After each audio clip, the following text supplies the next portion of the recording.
I think you have to be very careful how you word things. I think a lot of this comes back to early interactions that you have with that person, how you set up your interaction from the get-go. So, for example, it might be that you can say, if I notice other issues, that I will signpost you to other sources of help or support. But also with the way that I would teach someone anyway, and what I would encourage people to work on is more of a motivational interviewing style of talking to someone, where actually what you're helping them do is come to their own conclusions. Right. With that said, again, going back to zone of genius, they've come to you for specific help. So they've come to you for help with X. Your job is to help them with that thing. They might present a whole load of other issues to you. So you get to, maybe through conversation with them, see when they tell you other things are affecting their ability to engage with the thing that you need to.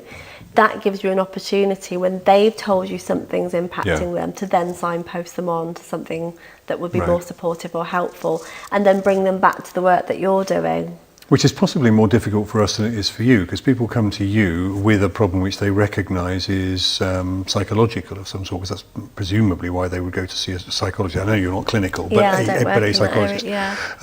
Whereas with us, they might come and we might think there's a problem, but it's quite hard for us to, as Keith has said, it's quite hard for us to raise that issue with them without them thinking, or us thinking, that they're going to complain that we are outside our area of remit.